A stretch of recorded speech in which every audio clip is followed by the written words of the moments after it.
Baik, selamat pagi teman-teman dan Ibu Sri sebagai selaku dosen pengampu mata kuliah struktur data non-linear. Pada kesempatan ini kami akan mempresentasikan hasil proyek kami yaitu topological sort dalam pengambilan mata kuliah. Sebelum mempresentasikan, hendaknya kami akan memperkenalkan masing-masing. Saya Domisius Ahmed Pemandi dengan NIM 195314055. Saya Maria Yubela Chelsea dengan NIM 1953140057.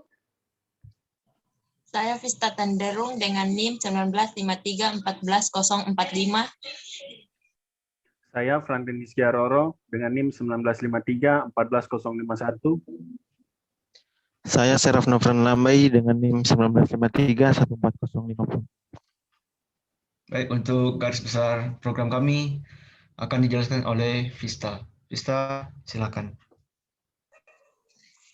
Baik, di sini saya akan menjelaskan tentang garis besar program. Jadi pada program kami tentang pengambilan mata kuliah terinspirasi dari website pengambilan mata kuliah Universitas Sanata Dharma, sia.mahasiswa.usd.ac.id yang kami mahasiswa atau mahasiswi sering akses sebagai tempat untuk mencari info, mengurus administrasi, dan juga mengurus urusan akademik, seperti mengambil mata kuliah. Pada program ini akan kami implementasikan metode topological sort dalam pengambilan mata kuliah ini dengan algoritma, yaitu jika mata kuliah wajib atau syarat pada semester sebelumnya belum atau tidak diambil, maka mahasiswa tidak bisa mengambil mata kuliah tersebut. Dalam program kami nanti akan mengambil data dari mata kuliah Prodi Informatika 19 dari semester 1 sampai semester 4. Dengan dan menggunakan aturan pengambilan mata kuliah yang sama pula yang berdasar daripada buku Panduan Akademik 2019-2020 dengan patokan dan rincian data sebagai berikut yang tertera di layar. Selanjutnya saya serahkan ke Seraf.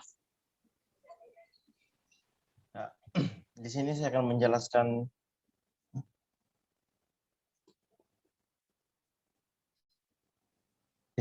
akan menjelaskan tentang kelas grab. Yang pertama, kita membuat objek array list untuk simpul. Kemudian membuat objek array list untuk nama simpulnya, dan objek hashmap untuk menyimpan data dari nama simpul dan muatannya dalam map nama indeks. Untuk metodenya, kita punya yang pertama adalah metode tambah simpul. Metode ini yang akan menerima masukan nama simpul, dalam hal ini nama mata kuliahnya. Jadi, map nama indeks akan menerima masukan, nama, dan size dari simpulnya. Kemudian, simpulnya akan dimasukkan ke dalam objek linked list. Dan juga nama simpul atau mata kuliah akan diinputkan ke dalam passing parameter nama. Kemudian, untuk metode kedua, yaitu tambah @g, metode ini berfungsi sebagai jalur penghubung antar simpul atau mata kuliah dengan passing parameter asal dan tujuan. Jadi, masukan asal akan diinput ke dalam objek map nama indeks sebagai indeks asal. Begitu juga dengan tujuan. Akan diinputkan ke dalam objek map nama indeks sebagai indeks tujuan. Kemudian, kedua indeks tersebut akan dimasukkan ke dalam simpul sebagai @g-nya. Selanjutnya akan dijelaskan oleh Chelsea. Baiklah, selain kelas graf, kami juga membuat kelas topological sort, di mana kelas topological sort yang kami buat ini digunakan untuk melakukan atau menyimpan segala metode-metode yang akan digunakan dalam proses pengambilan mata kuliah. Di sini yang kami gunakan, yang pertama ada static array list linked list dengan nama objek simpul yang akan digunakan untuk menyimpan data dalam bentuk objek. Kemudian ada static hashmap string integer digunakan untuk membuat objek hashmap dengan nama objek map nama indeks yang digunakan untuk menyimpan koleksi data. Kemudian ada static array list string dengan nama objek nama simpul digunakan untuk menyimpan objek dari array list. Kemudian ada static boolean dengan nama objek apakah sudah dikunjungi digunakan untuk mengecek apakah simpul tersebut sudah dikunjungi atau belum. Kemudian di sini kami menggunakan metode public static void topological sort dengan passing parameter graph bertipe graph dan ada tujuan dengan tipe string. Kemudian kita memulai dari simpul. Simpul diambil dari graph, di mana graph yang dimaksud di sini adalah mata kuliah.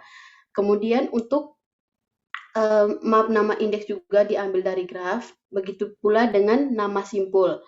Kemudian kami membuat objek baru dengan nama indeks tujuan bertipe integer yang diambil dari map nama indeks dan dimasukkan sebagai tujuan. Kemudian kita mengecek apakah sudah dikunjungi atau belum. Selanjutnya akan dilakukan perulangan untuk pengecekan setiap simpulnya. Jika nilainya false, maka ia akan berhenti dan proses berhenti, maka tujuan sudah ditemukan. Kemudian ada metode yang kedua, yaitu metode public static void process dengan passing parameter indeks bertipe integer digunakan untuk mengetahui bagaimana proses simpul saat dikunjungi. If apakah sudah dikunjungi, kemudian kita mengecek iterator apakah mempunyai elemen selanjutnya atau tidak. Jika iya atau true, maka iterator akan mengambil nilai selanjutnya. Kemudian kita nge-print nama simpul dari indeks yang dikunjungi. Untuk penjelasan main kelasnya akan dijelaskan oleh. Baik, saya akan menjelaskan untuk kelas main. Jadi di kelas main ini, kita menggunakan metode tambah simpul dan tambah add. Tambah simpul ini untuk menambahkan nama-nama mata kuliah. Untuk nama mata kuliah ini, seperti yang tadi sudah dijelaskan, kita memasukkan mata kuliah dari semester 1 sampai semester 4 berdasarkan buku panduan akademik Universitas Sanata Dharma. Jadi bisa dilihat, mata kuliah untuk semester 1 adalah sebagai berikut, ada Bahasa Inggris, Alpro, Lokmat, Matdis, MDI, Sisdik.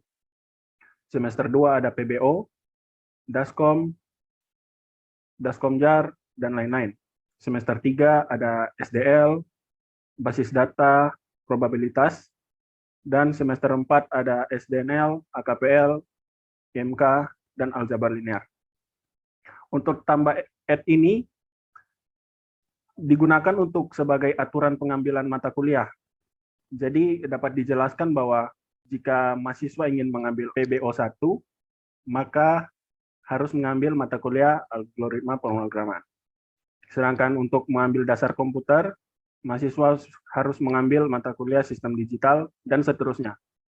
Aturan ini kami ambil berdasarkan buku panduan akademik yang sudah tertera.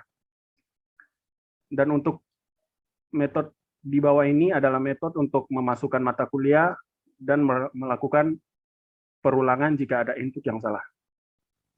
Baik, akan sudah di-run. Oke, sudah muncul masukkan mata kuliah yang mau diambil.